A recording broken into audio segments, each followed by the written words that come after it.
How about these Bengals? The deals have been done. T. Higgins, 4 years, $115 million, coming in at under $30 million a year, about 28.75. Jamarr Chase, 4 years, $161 million a year, a record breaker, the highest paid non-quarterback in the league as of today. T. Higgins, the highest paid wide receiver, that is a wide receiver too, as of today. How about that? In the past 2 years, this is a front office that has had now paid the highest paid quarterback at the time, the highest paid non-quarterback at the time, and the highest paid wide receiver too. How's that for a cheap organization for you? I like it. I like it a lot. I'll be honest. I'll be the first one. I'm happy to see that the Bengals are changing this narrative.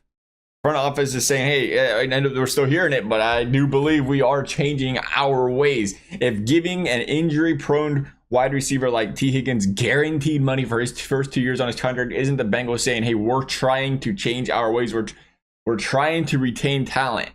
I don't know what will. You can't please the haters at that point. You have to give the front office all the credit in the world for what they just did. And again, I've kind of said this too. It's like, hey, we get mad because the Bengals front office doesn't keep these guys, or they don't change their ways for these guys. But you have to think at the same time, the way it appears they're willing to change their ways for the right guys. They're willing to change the white guys where they actually believe those changes are valuable too. You look at Joe Burrow and how much they are willing to bend over backwards for Joe Burrow. I do believe, as crazy as I know a lot of people did not agree with what I was saying about that Brown family a video ago, but I do believe they learned from the Carson Palmer situation. They still might be doing business the wrong way in other areas, but you have to look and see.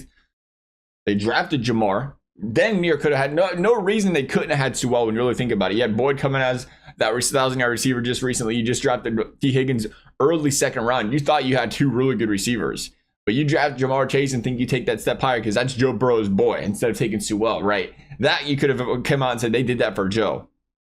Joe Burrow talks about this defense, has problems about this defense during a regular season. Lou Anarumo is gone. Now Joe Burrow comes out and says you're keeping T and Jamar. And he comes out and says it with authority on every public media outlet you possibly can. All of a sudden, the Bengals go from tinkering around to the T. Higgins tagging him last year, made it feel like he was out the door after the tag to saying, all right, we got it done. To me, it feels like they're trying to keep their QB1 happy. And that is important, and kudos to them. Now the question just becomes, is keeping their quarterback happy in this regard worth it? And right now, yeah, I think so. The Bengals just don't have anybody else to pay. I mean, it's very, very difficult. In a world where you would tell me you pay two receivers top dollar, I would say that's a horrible way to build a football team to win a Super Bowl. But at the same time, situations matter. The Bengals right now aren't really in a position to pay anybody else. And with the proper contract finagling, you can make it where this works out for you down the road, where you can still pay people down the road. And again, even looking at this free agent as a prime example. Sure, the Bengals didn't sign a lot of people, but there was anybody out there where he was like, wow, that was big money. I would have liked to pay that football star right there. Or was it just a bunch of guys who was like, well, it's some finagling every season. The Bengals could have afforded this guy. They could have afforded this guy. If free agency proved anything, it's like there's a lot of guys you can nickel and dime. There's a lot of teams that are being active in free agency where you thought, wow, they was way over the cap. How'd they make that happen? So I think free agency is still a possibility. Obviously, when you pay stars this kind of money, if you draft a star next season, I mean, that's 4 years out to get to pay him, so it's not a problem. And now if Myles Murphy develops into some sort of Nick Bosa, it's not going to happen. But if it did, then now you got a problem because the cap goes up, and now you got an edge rusher who's due a contract in what? It would be two. Well, no, he'd actually have a couple more years because he's got the 5th-year option in there. But you get the gist of it. You get a guy that's been on the team for a couple seasons that's breaking out. Then it becomes difficult to retain that player. But right now, they're not really in that position. They're paying a lot of veterans. They're worried about, hey, we have to hit on the draft. That is where the Bengals are. You have to hit on the draft. You have to develop players, and you have to win with some of the players you got. I mean, we got to remember the defense was atrocious, but the difference a defensive coordinator can make from one year to the next, and they got a new defensive coordinator, can be shockingly good.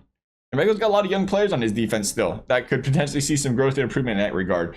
And to think, now, what was really the reason you won football games last season was this core. Joe Burrow, T. Higgins, Jamar Chase, Mike Gesicki, even if you want to throw him in there, are all in this football team for the next 3 years. your top 2 receivers the next 4 years. This offense is going to click with how Joe Burrow's an anticipation guy. He's definitely a chemistry guy to go along with how good he is. To have that kind of connection with the same guys for that long, they're going to be a scary football team.